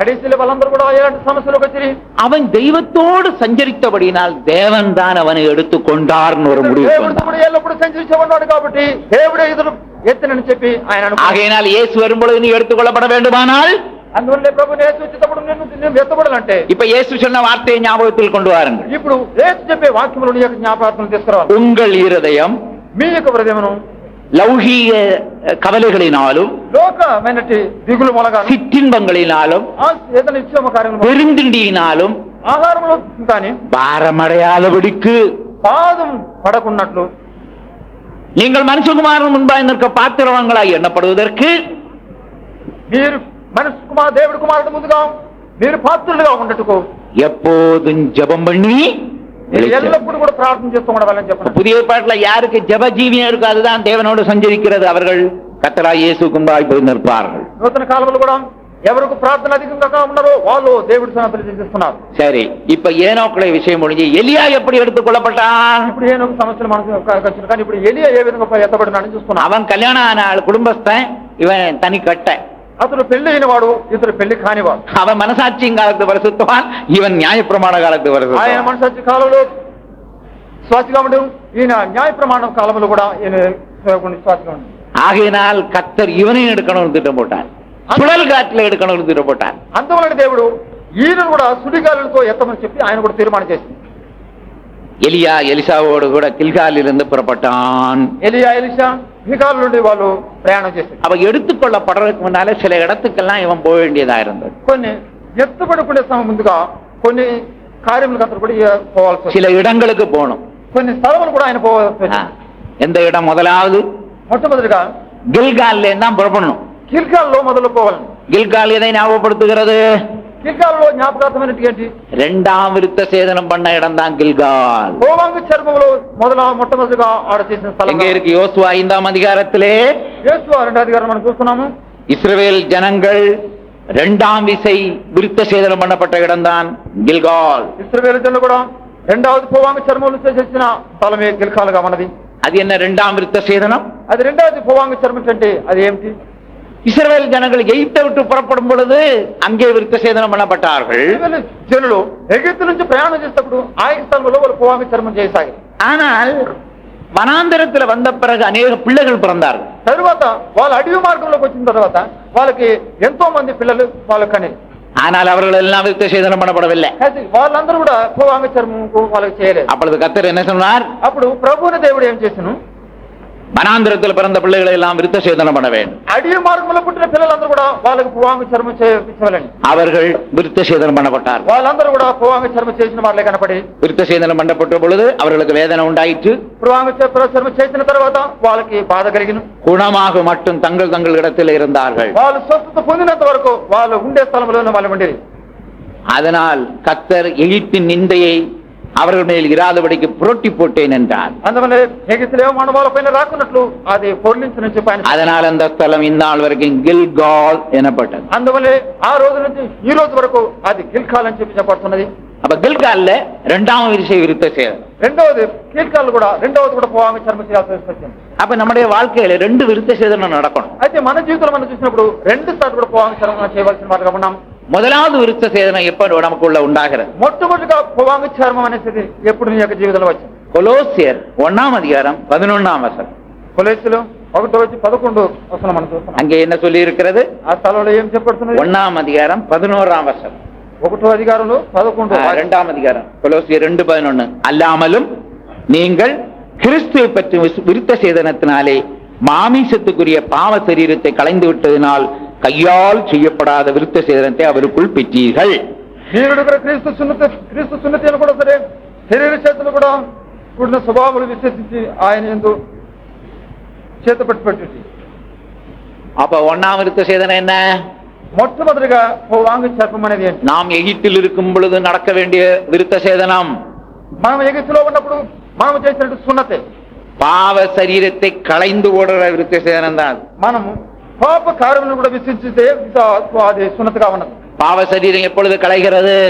పాప శరీరమును ఎప్పుడు మనలో నుంచి అది తొలగుతున్నది? நாம் சரீரத்தால் கிரியையினால் செய்த பாவங்களை அறிக்கையிடும் பொழுது பாவ சரீரம் நம்மை விட்டு ஒளிந்து போகிறது. మనం శరీర మూలముగాను గుణము ఆ క్రియల వల్ల మనం చేస్తున్నప్పుడు ఇలాంటి క్రియలు మన నుంచి దూరంగా పోతున్నది. என்னைக்கு நாம் பாவங்களை மனஸ்தாபத்தோடு அறிக்கையிட்டோமோ, ఎప్పుడు మన యొక్క పాపలో మన పూర్వగా మన స్థాపతో ఎప్పుడు మనం ఒప్పుకుంటామో அப்பொழுது அந்த பாவ சரீரம் நம்மை விட்டு கலைந்து போகும். అప్పుడే ఆ పాప శరీర శేషులు మన నుంచి బయటకు వెళ్తారు. பாவ சரீரம் எப்படி உண்டாச்சு? పాప శేషులు అది ఎప్పుడు మళ్ళీ వచ్చును? பாவ சரீரம்னா அந்த பாவ சரீரத்துல என்னெல்லாம் இருக்கு? పాప శరీరం అంటే ఆ యొక్క పాప శరీరంలో ఏమేమి ఉన్నవి? இது ஆபிரகாமுடைய சரீரம். ఇది ఆబ్రహాముడు తలగా ఉన్నది. இந்த ஆபிரகாமுடைய சரீரம், ఇది ఆబ్రహాం శరీరంగా ఉన్నది. இந்த ஆபிரகாமுடைய சரீரத்துல ஆபிரகாம் கண், ஆபிரகாம் மூக், ஆபிரகாம் வாய், ஆபிரகாம் காது, ஆபிரகாம் தலை, ஆபிரகாம் இருதயம், ஆபிரகாம் கை, ஆபிரகாம் கால், ஆபிரகாம் சரீரம். ఇది ఆబ్రహాం తల, కళ్ళు, శరీరం, ముక్కు, ముఖములు అన్నిగా ఉన్నాయి. அப்போ ஒரு பாவ சரீரம்னா என்னெல்லாம் இருக்கு? అప్పుడు ఒక పాప శరీరంలో ఏమేమి ఉన్నవి? பாவத்தலை, பாவக்கண்ணு, பாவ மூக்கு, பாவவாய், பாவக்காது, பாவ இருதயம், பாவக்கை, பாவக்கால், பாவக்காய் இல்ல எல்லாம் இருக்கு. చెప్పు, తలயில இருந்து కాలు వరకు వరుసలో చెప్పు. శరీరంలో మనం చూసినప్పుడు, పాప శరీరం చూసినప్పుడు మన కాళ్ళ నుంచి, కళ్ళ నుంచి, ముక్కుల నుంచి, మన హృదయం నుంచి మన కాళ్ళ వరకు ఈ విధమైన కార్యములు కనపడుతున్నాయి. இவருடைய கண்ணு நல்ல கண்ணு தான், ஆனா அதுக்குள்ள ஒரு பாவ கண்ணு இருக்கு. ఈయన కన్ను మంచి కన్నే కానీ ఆ కంటిలో నుంచి ఒక పాపం కనపడుతున్నది. நல்ல கண்ணுனால எல்லாம் பாக்குறோம், ஆனா பாவ கண்ணு என்ன பண்ண தெரியுமா? நீ சும்மா பார்க்காத, இச்சையோடு பாருன்னு சொல்லும். మంచి కళ్ళు మనం చూస్తున్నాం కానీ పాప కన్ను మనలో ఉంది కాబట్టి అది నువ్వు చూడకుండా శరీర శేషతో కూడా చూడమని చెప్తున్నది. இந்த வாய் நல்ல வாய் தான், మనకు నోరు కూడా మంచి నోరే, நல்லதை பேச சொல்லுது. మంచిదే మాట్లాడమని చెప్తున్నది. ஆனா நமக்குள்ள இருக்கிறதான பாவ வாய், தூஷணம் பேசு, பொய் பேசு, மதுவானா இருந்து புகபிடி. అయితే మనలో ఉండే నోరు ఏం చెప్తున్నది? నువ్వు పాపకానికి మాట్లాడు, పొగ తాగు, అన్ని కార్యాలు చేయమని చెప్తున్నది. நாமே நமக்குள்ள ஒரு பாவ சரீரத்தை உண்டாக்கி விட்டோம். మనమే మన జీవితంలో ఒక పాప శరీరం మనలే ఉపయోగించుకుంటాం. அது பிசாசுடைய ஒப்பந்தத்தின் அடிப்படையில், పిశాచుడే ప్రవర్తన పడి அந்த ஒப்பந்தத்தின் பேர்ல நாம் நமக்குள்ள ஒரு பாவ சரீரத்தை உண்டாக்கி விட்டோம். సాత్వనుడు ఐక్యం మూలంగాను మనలో ఒక పాప శరీరం మనమే ఉపయోగించుకుంటాం. இச்சையோடு பார்த்த பொழுது நமக்குள்ள ஒரு பாவக்கண்ணை உண்டாக்கி விட்டோம். శరీర శ్రేష్టమైన కార్యం మనం చూసినప్పుడు మనలోనే పాప కన్ను మనలో பாவ சம்பந்தமான காரியங்களை கேட்டு பாவக்காத உண்டாக்கினோம். పాప శరీరం అంటే కార్యములు విని మనలోనే పాప కన్ను మనం ఉపయోగించుకుంటాం. நம்ம பாவ சம்பந்தமான ஆசை இச்சைகளுக்கு இடம் கொடுத்து பாவ இருதயத்தை உண்டாக்கிட்டோம். పాప శరీరం శ్రేష్ఠ మూలం మనం చేసి పాప కలిగి హృదయం అన్నది మన హృదయంలో మనం నిర్మించుకుంటాం. திருடி, லஞ்சம் வாங்கி, கொலை பண்ணி, தேவசித்தம் இல்லாத காரியங்களை கையினால செய்து பாவ கையை உண்டாக்கிட்டோம். మనము దొంగతనం చేసి, లంచం తీసుకొని ఈ విధమైన పాపములు చేసి ఈ విధమైన పాపములు మనం చేసుకుంటాం. கர்த்தருடைய சித்தம் இல்லாத இடத்துல நின்று நடந்து ஓடி நாமே பாவக்கால உண்டாக்கிட்டோம். దేవుడికి ఇష్టం లేని కార్యములు పోయి నిలబడి తిరుగుతూ మనమనే మన కాళ్ళు కూడా పాప కాళ్ళు, விபச்சார வேசித்தனம் பண்ணி பாவ சரீரத்தை உண்டாக்கி விட்டீர்கள். వ్యభిచారములు వేస్తున్నాము, లంచం కూడా మనం చేసి మనం పాప శరీరం మార్చుకుంటాం. அப்போ இப்ப பாவ சரீரம் நமக்கு கையிலே இருக்கிறது. ఇప్పుడు పాప శరీరం అనేది ఇప్పుడు మన చేతిలో ఉన్నది. இதை களைந்து விடுறதுக்கு என்ன செய்யணுமா? కానీ ఇప్పుడు వీటిని తోసి వెళ్ళని మనం ఏం చేయగలం? விருத்த சேதனம் பண்ணணுமா? మనం సున్నత పొందవలను. விருத்த சேதனம் எப்படி செய்வார்கள்? సున్నత అనేది అది ఏ విధంగా పొందుతున్నారు? கத்தியினால் நுனித்தோலை வெட்டுவார்கள். చాలా సన్నమంటి కత్తిని తీసి ఈ విధంగా సున్నతి వాళ్ళు చేస్తున్నారు. கர்த்தராகிய இயேசு பார்த்தார், புதிய ஏற்பாட்டுல என்ன பண்ணினார்? ప్రభు ఏం చేస్తున్నాడు? அந்த கூரிய கத்தியாகத்தான் இன்றைக்கு தேவனுடைய வசனம் நம்மை நோக்கி வந்து கொண்டிருக்கிறார். ఆ విధమైన కత్తి ఈ రోజు మన జీవితంలో మనం వస్తున్నది. இருபுறமும் கருக்குள்ள பட்டயம். రెండు పక్కల సోదర కత్తిగా ఉన్నది. இந்த கருக்குள்ள பட்டயம் உன்னை நோக்கி வரும் பொழுது உன் ஆத்துமாவை ஊடுருவ அது குத்துகிறதா இருக்கிறது. ఈ రెండు పక్కల అంచెనటి కత్తి నీ యొక్క జీవితంలో వచ్చినప్పుడు అది నీ యొక్క జీవితంలో ఆడుగా గుర్తున్నది. அது உன் இருதயத்தை குத்துகிறது. అది నీ జీవితంలో చాలా గుర్తున్నది. அப்பதான் நமக்குள்ள விருத்த ஒரு வேதனை உண்டாகும். అప్పుడే మన యొక్క జీవితంలో కూడా ఒక బాధ మనలో என்ன కలుగుతుంది. வேதனை? ఎలాంటి బాధ? பாவத்தை பற்றிய மனஸ்தாபம், பாவ உணர்ச்சி. పాపను గురించి మనస్తాపములు, పాప కార్యములు మనలో నుంచి అవి బయలుపరుస్తున్నాయి. பேதுரு பேசிக்கொண்டே இருக்கும் பொழுது ஜனங்களுடைய இருதயம் குத்துண்டாகி, పేతురు మాట్లాడుతున్నప్పుడే జనుల హృదయంలో వాళ్ళు నొచ్చుకున్న సాగిరి. உடனே அவங்க கேட்ட கேள்வி, சகோதரமாரே நாங்கள் என்ன செய்ய வேண்டும்? తక్షణమే అతడు అడిగిన మాట నుంచి, సహోదరులారా మేమేమి చేయవాలని చెప్పి அப்ப பேதுரு சொல்லி கொடுக்காங்க, చెప్తున్నాడు. ஆகையினால் பிரியமானவர்களே, అందువలన ప్రేమలారా, அந்த விருத்த சேதனம் பண்ணும் பொழுது அவர்களுக்கு வேதனை உண்டானது போல தேவனுடைய வசனங்கள் எத்தனையோ நேரங்களில் நம்முடைய இருதயத்தை குத்தி உணர்வை உண்டாக்கி கொண்டே இருக்கிறது. ఆ యొక్క సున్నత పొందినప్పుడు కూడా వాళ్ళకు బాధ కలిగినట్టుగా ఎన్నో సార్లు దేవుడి వాక్యం మనం విన్నప్పుడు కూడా సరే మన హృదయంలో మనం నొచ్చసాగితిమి. சில வேளை அந்த வசனங்கள் பாட்டு வடிவாக வரும் பொழுது கூட உங்க இருதயத்தை குத்தும். కొన్ని సభలో వాక్యం పాటు మూలంగా వచ్చినప్పుడు కూడా మన హృదయం అనేది గుచ్చుతున్నది. சில நேரத்துல வசனம் படிக்கும் பொழுதே வசனம் உன்னை குத்தும். కొన్ని సభలో మన వాక్యంలో చదువుతున్నప్పుడు కూడా சில நேரத்துல பிரசங்கம் கேட்டுக் கொண்டிருக்கும் பொழுதே அந்த வார்த்தையினுடைய இருதயத்தை குத்த ஆரம்பிக்கும். కొన్ని సభలో సువార్త వినేటప్పుడు కూడా ఆ సువార్తలో వచ్చిన వాక్యం మూలంగా మన హృదయం. சில நேரத்துல தீர்க்க தரிசனம் வரும் பொழுது அது உன்னை குத்த ஆரம்பிக்கும். కొన్ని సభలో ప్రవక్త మూలంగా వచ్చే కార్యములు చేసినప్పుడు కూడా మన హృదయం గుచ్చుతున్నది. சில நேரத்துல சுவர்ல எழுதி போட்டிருக்கிற வசனமே இருதயத்தை குத்தும். కొన్ని సభలో గోడలో రాసినట్టు వాక్యం చూసినప్పుడు కూడా మన హృదయం గుచ్చుతున్నది. நான் ஆதியிலே அப்படித்தான் முதல்ல ஆவிக்குரிய சபைக்கு போகும் பொழுது నేను ముందు కాలంలో కూడా లేదా ఆది సభలో కూడా మనం పోయితున్నాం. எனக்கு சுகம் கிடைச்சிருச்சு. నాకు స్వస్థత దొరికిను. சுகம் கிடைச்ச கர்த்தர் சொன்னார், மனம் திரும்பு. నాకు స్వస్థత తర్వాత దేవుడు చెప్తున్నాడు, నువ్వు మారు మనసు పొందమని. அப்ப அந்த ஆவிக்குரிய சபையில இருக்கிறவங்க சொன்னாங்க, ஞானஸ்நானம் எடு. అప్పుడు ఆత్మ సంబంధమైన సభలో ఉండే వాళ్ళు చెప్తున్నారు, నువ్వు బాప్తిసం పొందమని చెప్తాను చెప్పి. அப்ப நான் என் மனசுல யோசித்தேன், అప్పుడే నా యొక్క మనసులో చేసి நமக்கு இந்த வாலிப பிராயத்தில் இந்த ஆவிக்குரிய சபை செட்டே ஆகாது. మనము ఈ యవన జీవితంలో ఈ ఆత్మ సంబంధం వాళ్ళతో కూడా మనం ஏன்னா இவங்க சிகரெட் குடிக்க மாட்டேன்னு கூடாதுன்னு சொல்லுவாங்க, சினிமாவுக்கு போக கூடாதுன்னுவாங்க, பிறகு அதை செய்யாத இதை செய்யான்னு சொல்லுவாங்க. நமக்கு ஏற்ற சபை அந்த பாரம்பரிய சபை தான். வாலிப வயசுலாம் அங்க செலவழிக்கணும். வயசான காலத்துல கிளறு கட்ட ஆன பிறகு, கண்ணு கிண்ணெல்லாம் போன பிறகு, பல்லு கில்லெல்லாம் விழுந்த பிறகு, நடக்க முடியாத காலம் வரும் பொழுது இந்த பெந்தெகாஸ்டல் லைஃப் நமக்கு செட் ஆகும். அப்படிதானே? அருமையான வாலிபர்களே, அப்படிதானா? அநேக வாலிபர்களுக்கு அதுதான் மனசுல எண்ணம். కొంతమంది యవనస్తులందరూ కూడా ఈ యొక్క మనసు కలిగిన వారులే ఉన్నారు. பாரம்பரிய சபைனா இதுக்கு முன்னால வீடு போயிருக்கலாம்ல. మన పాత సంఘములు అందరూ మనం చూస్తే இதுல வந்து மாட்ட போய் நம்மள விடுறாங்களா? ஜம்மு இழுக்கிறவள இழுக்கிறாங்களே, சாட்சி வேற நாள் నరమ మాదిరిగా ఇల్లు మనం లాగుతున్నారు, సాక్షులు వేరే జరుగుతున్నాయి. அப்படி நான் யோசிச்சுட்டு உட்கார்ந்துருக்கேன். ఈ విధంగా కొంతమంది చేస్తున్నారు. என்னடா செய்யறதுன்னு சொல்லி அப்படியே சோர பார்த்தேன். ఈ విధంగా ఏమైనా చేయాలని చెప్పి నేను అట్లా గోడను చూసి அங்க ஒரு வசனம் எழுதி போட்டிருப்பான், అక్కడ ఒక వాక్యం రాసింది, உன் வாலிபத்திலே உன் சிருஷ்டிகரை நினை. నీ యవన ప్రాయంలో నీ యొక్క దేవుడు చూడమని. பிரசங்கியார் பிரசங்கம் தொடங்கல, ఆస్థానంలో సాక్షి ఇంకా ప్రసంగం ఆరంభించలేదు, சாட்சி இன்னும் சொல்லல, సాక్షి ఇంకా స్థలంలో ఇంకా ఆరంభించలేదు. அந்த சுவர்ல எழுதி போட்டிருக்கிற வசனமே என்ன குத்திட்டே இருந்து, ఆ యొక్క గోడ పోయినట్టు రాసినట్టు వాక్యమే నా యొక్క హృదయంలో కూర్చొని. அப்ப அந்த வசனம் என்னோட இருதயத்துல குத்துனதுபடினால் நான் சொன்னேன், ஆண்டவரே இந்த வாலிப பிராயத்திலே உண்மை நான் என்ன செய்ய போறேன், நினைக்க போறேன். అప్పుడు ఆ యొక్క గోడ పోయినట్టు రాసింది ఆ వాక్యం నా యొక్క హృదయంలో కూర్చున్న తర్వాత తక్షణమే ఈ యవన కాలంలో నిన్ను నేను మహిమపరుస్తానని. அதனால நான் 16ல ரட்சிக்கப்பட்டேன், 17ல ஞானஸ்நானம் பெற்றேன், 18ல அபிஷேகம் பெற்றுட்டேன். நல்ல டீன் ஏஜ். 16లో రక్షణ పడుతుంది, 17లో కూడా నేను బాప్తిసం పొంది 16 conversion, 17 I have obeyed for the water of baptism.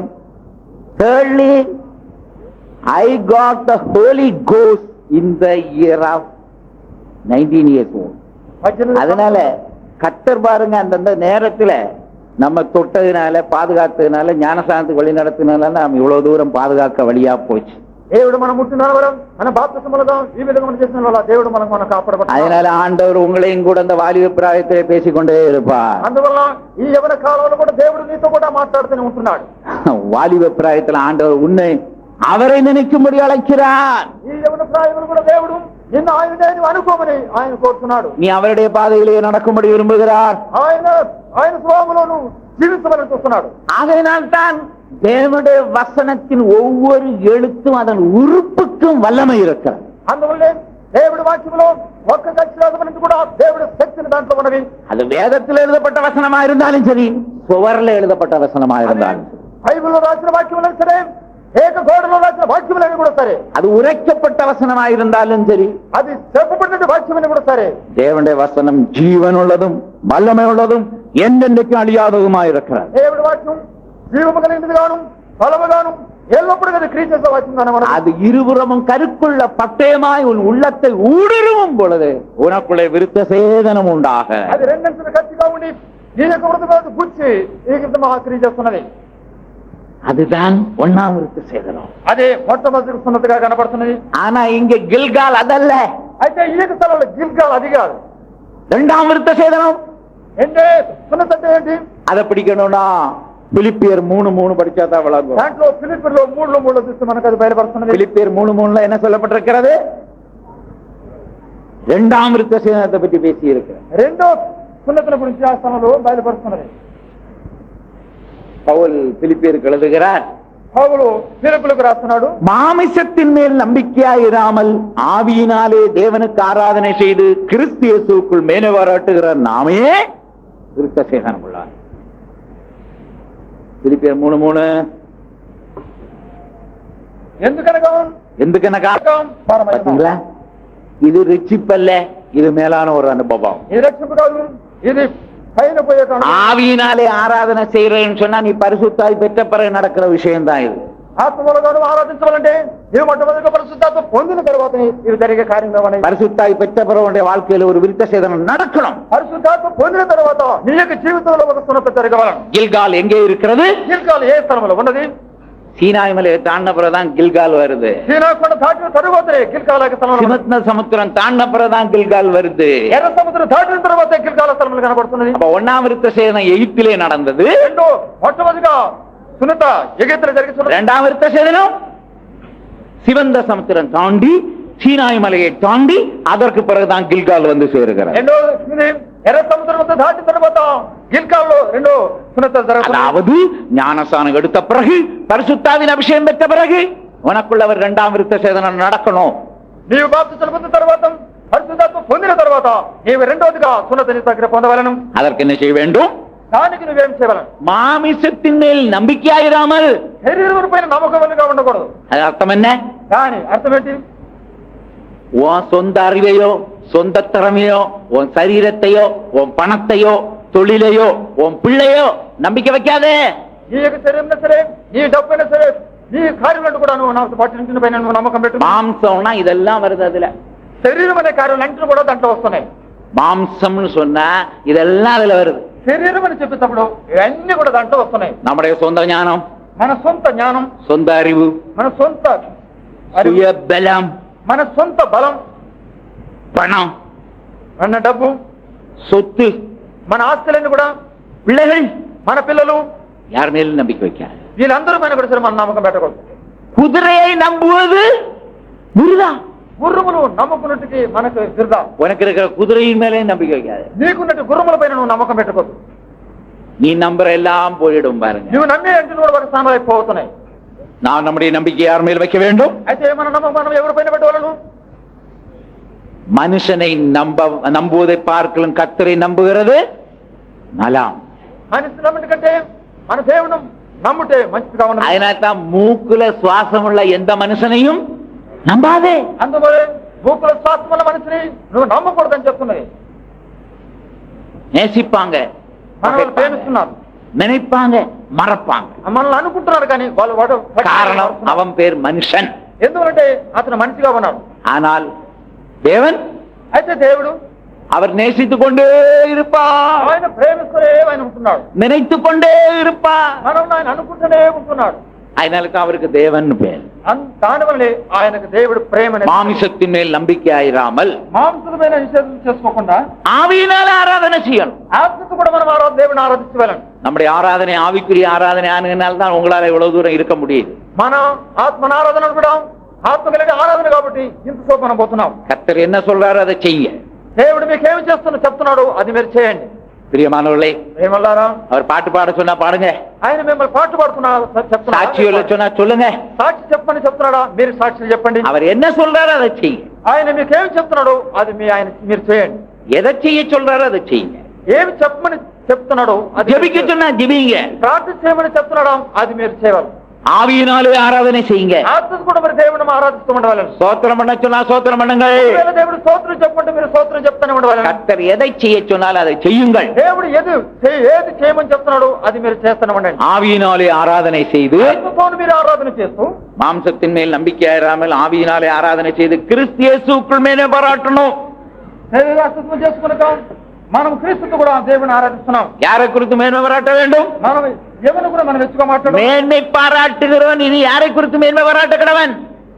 கர்த்தரை குறித்து மேன்மை பாராட்ட கடவன். మనం మంచిగా కావాలంటే మన దేవుడి గురించి మనం అనుకూలంగా కనపడుతున్నది. எவ்வளவு அருமையா சொல்றாரு 1 கொரிந்தியர் 1ஆம் அதிகாரம் கடைசி வசனத்திலே. 1 கொரிந்தியர் 1 கடைசி வாக்கியங்களை మనం చూస్తున్నాము. கடைசிக்கு முந்தின வசனம், அந்தப்படி நீங்கள் அவராலே கிறிஸ்து இயேசுவுக்கு உட்பட்டவர்களாய் இருக்கிறீர்கள்.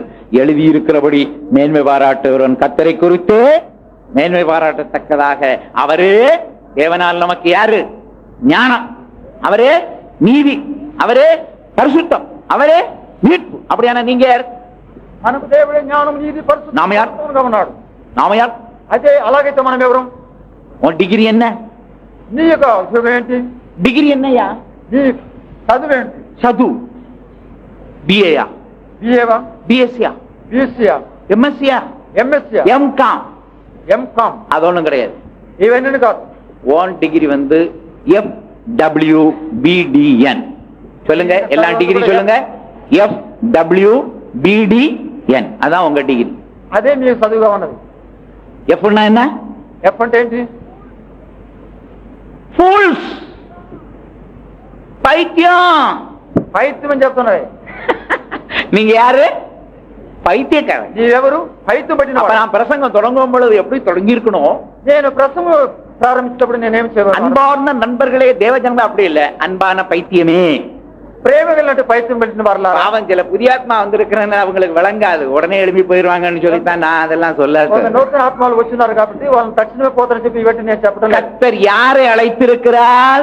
யாரை தெரிந்து கொண்டார்? ఎవరు ఆయన తెలుసుకున్నాడు? 1ஆம் அதிகாரம் 27ஆம் வசனம். 1వ అధికారంలో ஞானிகளை வெட்கப்படுத்தும்படி தேவன் உலகத்தில் பைத்தியமானவர்களை தெரிந்து கொண்டார். జ్ఞానులను సిగ్గుపరచుకుని దేవుడు లోకములో పైత్యం పెట్టిన వారిని దేవుడు அதுதான் F fools. இரண்டாவது, பலமுள்ளவர்களை வெட்கப்படுத்தும்படி தேவன் உலகத்தில் பலவீனமானவர்களை தெரிந்து கொண்டார். அதுதான் வீக். రెండవది బలమైన వారిని సిగ్గుపరచుకు బలహీన వారిని దేవుడు ఏర్పరిచాడు. மூணாவது, உள்ளவர்களை அவமாக்கும்படி உலகத்தில் இழிவானவர்கள் டிஸ்பைஸ். కొంతమంది ఉన్న వారిని సిగ్గుపరచుకు దేవుడు లేని వారిని చేర్చుకును. இழிவானவைகள்னா பேஸ். அற்பமானவைகள் இல்லாதவைகளையும் தேவன் தெரிந்து கொண்டார். அற்பமானவைகள் டிஸ்பைஸ், இல்லாதவைகள்னா நாட். విశేషమైన మనుషులు, అల్పమైన మనుషులు దేవుడు ఆయన ఏర్పరచుకుని ఉన్నాడు. அப்ப நீங்க எல்லாம் யாரு? అయితే ఇలా చూస్తే మీరంతా ఎవరు? அப்ப உங்களை நான் அட்ரஸ் பண்ணுவோம், எப்படி சொல்லணும்? அன்பான பைத்தியமானவர்களே, பலவீனமானவர்களே, இழிவானவர்களே, அற்பமானவர்களே, ஒண்ணும் இல்லாதவர்களே. எப்படி ரோசம் வருதா வரலையா? ரோசம் வருதா? మీకేమైనా రోసం వస్తున్నదా? உண்மையிலே நாம் எல்லாரும் பைத்தியக்காரங்க தான். నిజంగానే మనం అందరూ కూడా పైత్యం. அந்த தேவ ஞானத்தோடு ஒப்பிட்டு பார்த்தா நம்முடைய ஞானம் எல்லாம் பைத்தியம். మనము కూడా దేవుని జ్ఞానం. அல்லேலூயா. அந்த தேவனுடைய சர்வ வல்லமை, அந்த பலன், அதோடு ஒப்பிட்டு பார்த்தா நம்முடைய பலம் என்ன? நாம் எல்லாரும் பலவீனர்கள். அல்லேலூயா. அவர் உயர்ந்தவர், ఆయన నూతన எல்லா வானங்களுக்கு மேலாக உயர்ந்தவர். అనేకమైన ఆకాశములు పైన ఉండేది వారు చేసిన. நாம் எல்லாரும் யார்? అయితే మనమందరం ఎవరు? இழிவானவர்கள். அந்த உயர்ந்திருக்கிற தேவனோடு நம்மை ஒப்பிட்டு பார்த்தால் நாம் எல்லாரும் யார்? இழிவானவர். ఆకాశములు அல்லேலூயா. அவர் கனத்துக்குரியவர். ఆయన మహిమేలిన వాడు. 1000-10,000 தூதர்கள் எப்ப பார்த்தாலும் சேனைகளின் கர்த்தர் பரிசுத்தர் பரிசுத்தர் பரிசுத்தர். ஒன்ன ஒரு நாய் கூட சொல்ல மாட்டேங்குது. ஒன்ன பார்த்தா ஓ ஓன்னு குறையும். 10,000 మంది దేవుడు. அதுக்கு அர்த்தம் என்னன்னா, உன்னாலதான் ஏன் நான் இந்த நிலவரத்துல இருக்கேன். நான் எவ்வளவு ஜாலியா வாய் பேசிட்டு நடந்த மனுஷன். ఈ మూలక నేను ఈ విధంగా ఉన్నాను. உன் பாட்டன் பூட்டன் தாத்தா பண்ண வேலை நான் என்ன அவஸ்தைப்படுறேன். ஓ ஓ நீ உருப்படிவா, நீ நாசமாப்போ. ఈ తాతలు ముత్తాతలు చేసిన వాళ్ళు. ஆனா சேனைகளின் கர்த்தர் பரிசுத்தர் பரிசுத்தர் பரிசுத்தர் என்று சொல்லி எப்போதும் அங்கே புகழப்படுகிறார். అయితే సేనకుల అధిపతి పరిశుద్ధుడు పరిశుద్ధుడు అని చెప్పి ఆయన స్థలంలో ఆయన. நாம் எல்லாரும் யார்? அற்பமானவர்கள். అయితే మనం చూస్తే మనమందరూ కూడా அல்லேலூயா. அந்த தேவனுக்கு எல்லாம் இருக்கு ஐயா.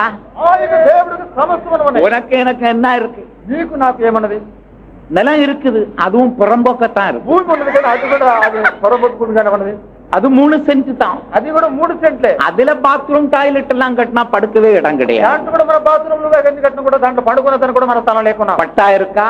దాంట్లో పట్టా ఉన్నదా? அதுவும் கிடையாது. అది కూడా మనకు లేదు. பிரியமானவர்களே, ప్రేమలారా, ஆனால் தேவன் ఆయన కూడా దేవుడు எல்லாம் அவருடையது. అందరూ కూడా ఆయనకే ఉన్నాయి. வானமும் பூமியும் கர்த்தருடையது. ఆకాశం భూమి అందరూ కూడా దేవుడిదే ఉన్నాయి. நாம் எல்லாரும் మనమందరూ కూడా அவருக்கு இருக்கிற ஐஸ்வர்யத்தோடு ஒப்பிட்டு பார்த்தா நாம் எல்லாரும் ஒண்ணுமே இல்லாதவன்.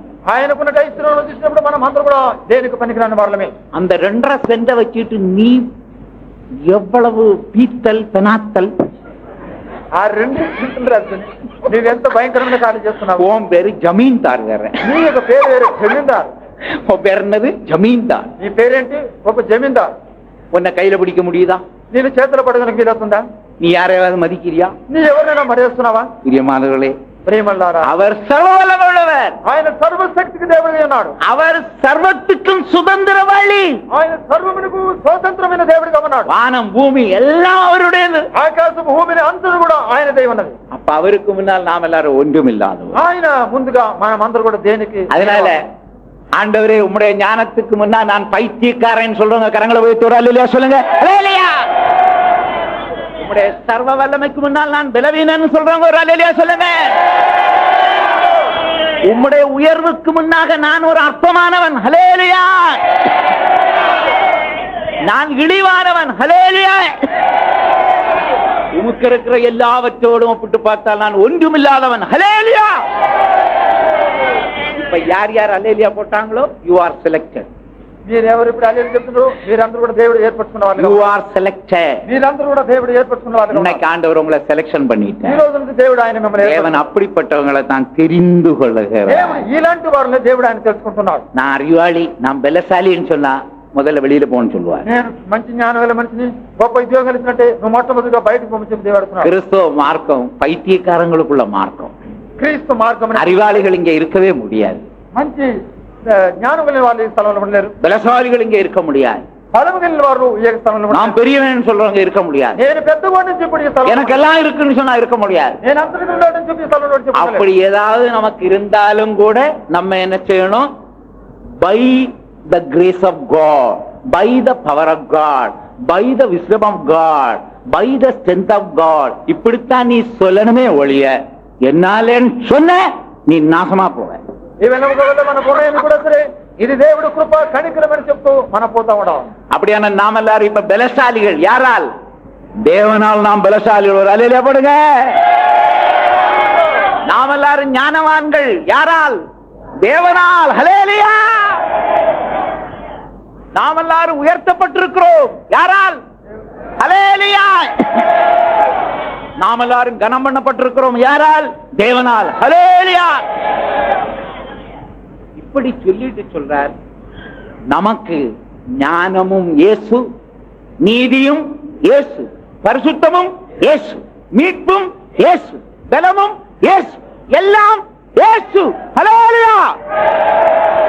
எல்லாம் இயேசுவே, எனக்கெல்லாம் இயேசுவே, தொல்லை மிகும் இவ்வுலகில் எல்லாம் இயேசுவே, எல்லாம் இயேசுவே, எனக்கெல்லாம் இயேசுவே, தொல்லை மிகும் இவ்வுலகில் எல்லாம் இயேசுவே, ஆயனும் சகாயனும் நேயனும் மூவாயனும், ஆயனும் சகாயனும் நேயனும் மூவாயனும், ஞாயனும் எனக்கன்பான ஞானமன வாழனும், எல்லாம் இயேசுவே, எனக்கெல்லாம் இயேசுவே, தொல்லை மிகும் இவ்வுலகில் எல்லாம் இயேசுவே, தொல்லை மிகும் இவ்வுலகில் எல்லாம் இயேசுவே. எல்லாம் இயேசுதானா? உடைய வாழ்க்கையில எல்லாம் இயேசுதானா?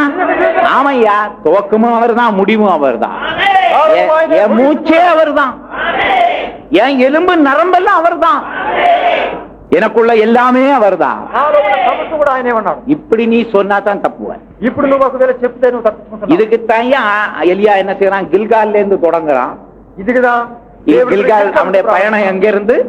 கில்கால் தேரும். నీ యొక్క ప్రాణం உன் வாழ்க்கையின் துவக்கமே ஆண்டவரே நான் ஒண்ணு இல்ல நான் பலவீனன்னு சொன்னா நீ உருப்படுவ, இல்ல நீ குட்டிச்சோரா உருப்படாம போ.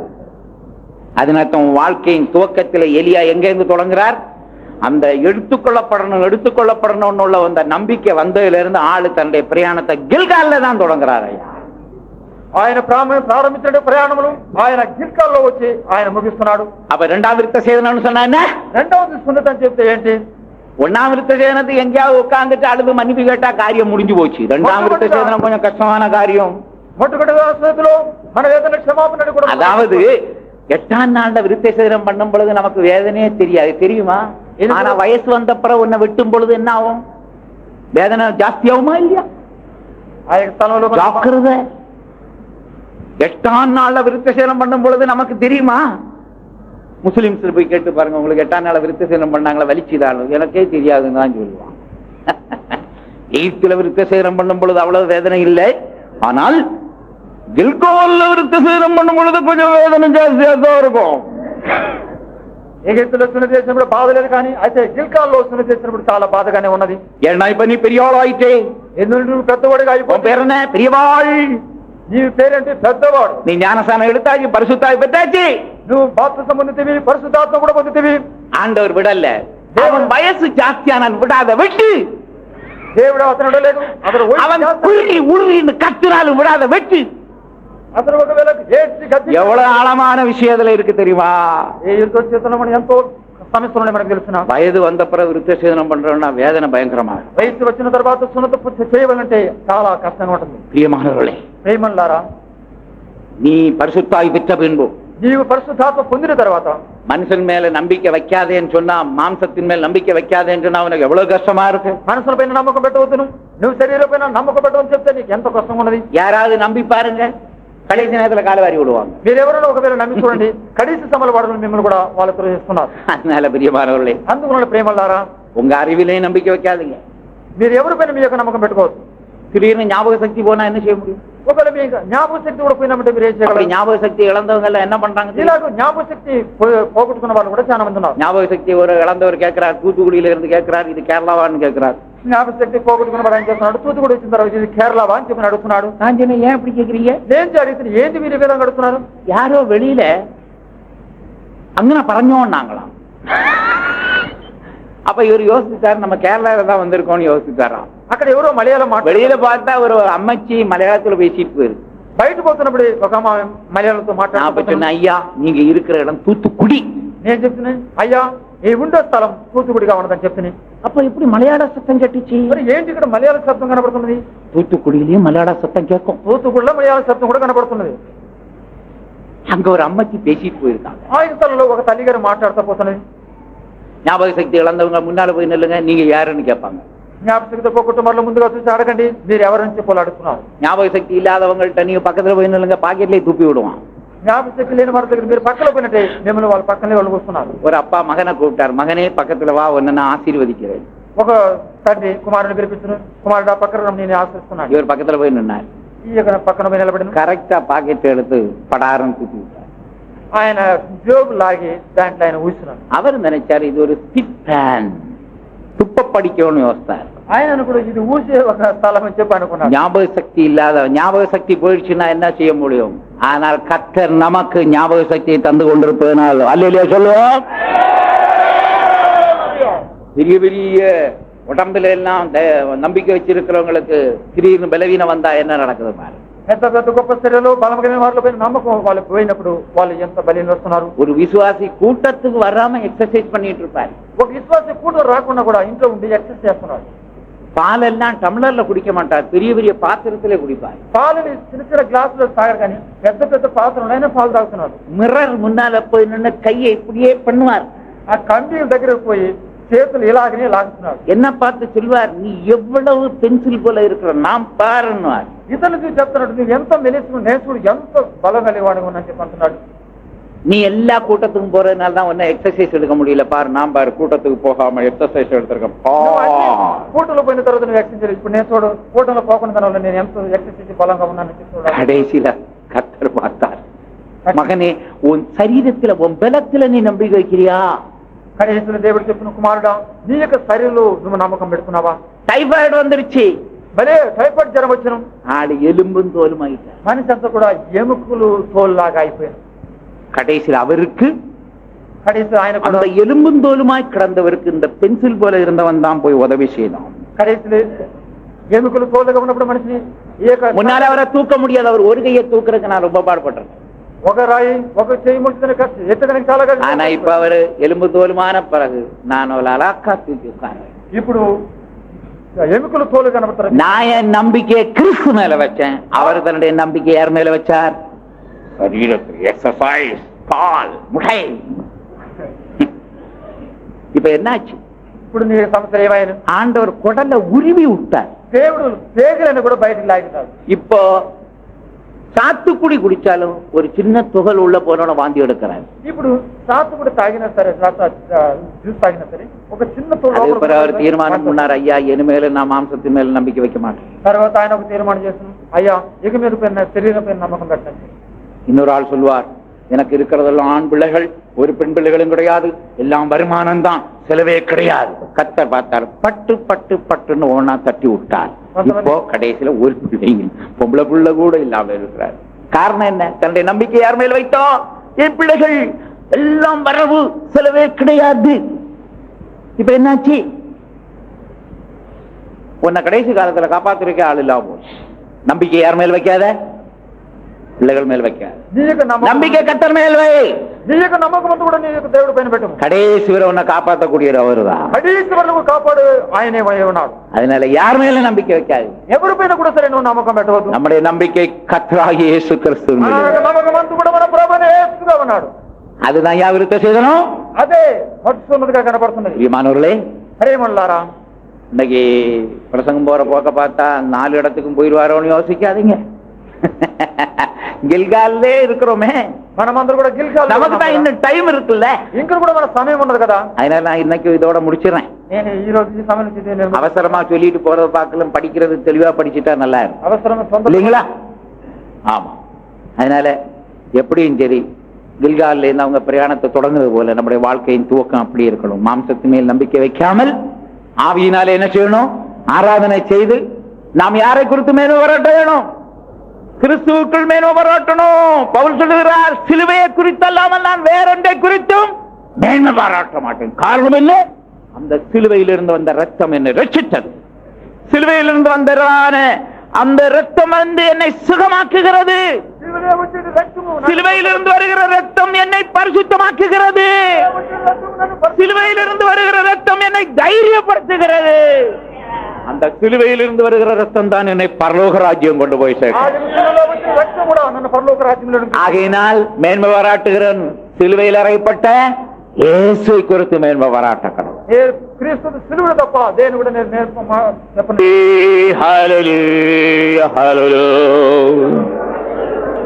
எங்கள் அருமையான நல்ல பிதாவே, இந்த காலவேளைக்காய் உம்மை ஸ்தோத்திரிக்கிறோம். பல இடங்களில் பல பிரச்சனைகளோடு உம்முடைய மக்கள் உம்முடைய சமூகத்துக்கு வந்திருக்கிறார்கள். ஆண்டவரே, வியாதியோடும் பலவீனத்தோடும் வந்தவர்களுக்கு விடுதலோடும் என்று வேண்டிக் கொள்கிறோம். ஆண்டவரே, உம்முடைய மக்களுக்கு ஆத்ம சாந்தி, நிம்மதி, சமாதானம் நீ தந்து அனுப்ப வேண்டும் என்று வேண்டிக் கொள்கிறோம்.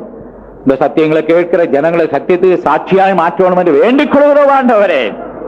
ஆண்டவரே, இன்றைக்கு நாங்கள் அறிகிற சத்தியத்தின்படி எங்களை முற்றிலுமாய் ஒப்படைக்கிறோம். அப்பா, எலியா எடுத்துக் கொள்ளப்படும் முன்னே முதலாவது தன்னுடைய பிரயாணத்தை அவன் கில்காலில் தொடங்கினது போல, ஆண்டவரே, நாங்கள் ஒன்றுமே இல்லாதவர்கள், நாங்கள் அற்பமானவர்கள், நாங்கள் இழிவானவர்கள் ஆண்டவரே, நாங்கள் பலவீனர்கள் ஆண்டவரே, நாங்கள் உம்முடைய பார்வையிலே உம்மோடு ஒப்பிட்டு பார்த்தால் நாங்கள் எல்லாம் பைத்தியமானவர்கள் ஆண்டவரே.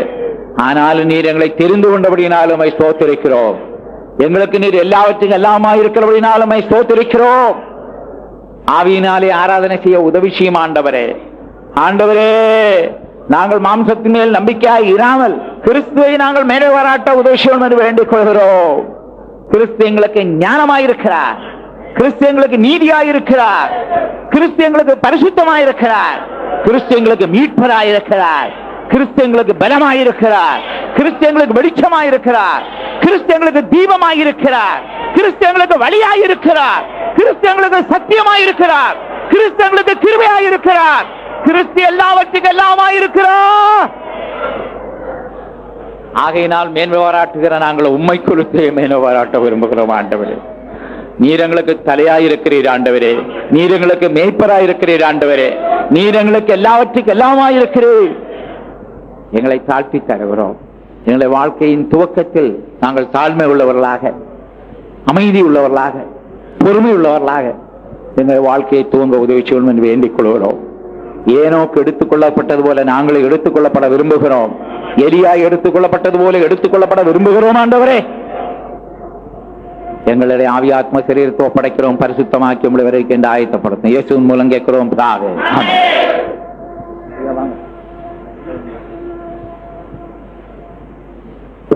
நம்முடைய கர்த்தராகிய இயேசு கிறிஸ்துவினுடைய கிருபையும் பிதாவாகிய தேவனுடைய அன்பும் பரிசுத்தாவியானவருடைய அந்யோன்ய ஐக்கியம் சிநேகம் நம் அனைவரோடும் சகல பரிசுத்தவான்களோடும் இயேசுவின் வருகை வரைக்கும் என்றென்றைக்கும் சதா காலங்களிலும் இருப்பதாக.